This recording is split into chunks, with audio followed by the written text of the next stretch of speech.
Hi, I'm Nancy Green from Pink Sand Beach Designs. Today I want to talk about some detailed techniques that we use in the studio for making this hidden pocket on the Brentwood bag. So you're going to start with the front pocket piece and the top pocket edging. One of the techniques we use in the studio is we use these dots to mark the right side of the fabric because, for example, on these batiks, sometimes it's hard to tell the right and the wrong side. So this is the right side of the fabric, and I want you to put the facing down, the top edging down, right sides together, and we're going to pin it in place. When you pin from the top edge, going down and then up. So I'm going in, pinning from the top down. That way you always see your pins when you're going to be sewing. Then I want you to stitch a 1/4 inch seam all the way across the top edge. When you get to this middle point here, you pivot to maintain that cute little V that's on the pocket and stitch all the way to the other edge. Then we're going to fold this facing up, but you don't want to turn the seam allowance under. So I'm going to show it to you here. See how the seam allowance is up? That creates a faux cording effect. And this has been ironed to the back side. Then I want you to stitch, top stitch, only between the accents from here all the way over to the center and to the side. You're going to leave this part for later. We're going to stitch on that later. But this tacks down that facing and starts beginning to create your pocket. So see how it's stitched right in here. Next, you're going to take your lining for the pocket, which has decor bond on it, and put it right sides together and center it between this center panel seams. So you can put a pin or two in there to hold it in place. And I'm pinning it only to the facing. See how it's pinned right there? And I want you to stitch a 1/4 inch seam all the way across. That now tacks the lining onto the pocket, and you're going to fold that down.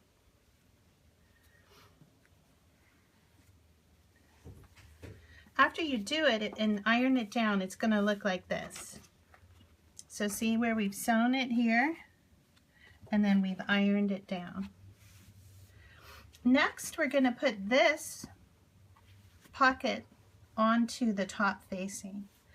So what we do for that is we take our ruler and we're going to lay it so it's going to be 2 inches down from the top of this.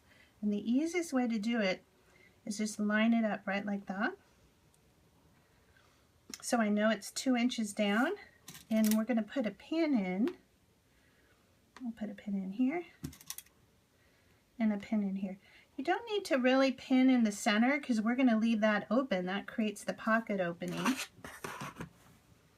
And then I'm going to likewise pin the other side down. So I'll put a pin here and here. So now we're building up the front of the bag. The next thing we want to do is put the strap on. So first off, when you are cutting your straps, cut them together in pairs so that they're the same length.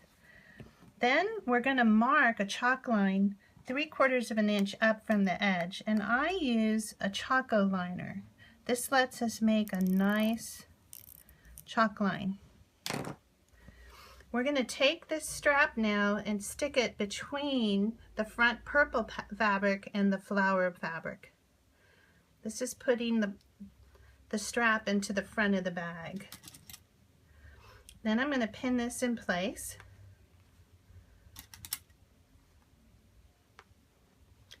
And then I'm going to go and put the second end of the strap over on this other side, in between the purple fabric and the flower fabric.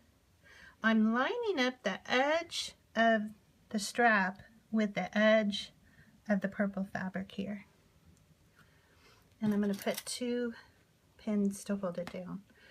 So now we've built the front of the bag.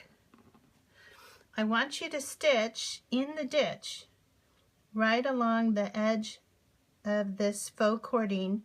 I want you to back stitch over the strap to strengthen it and then stop right about where the accent is and backstitch.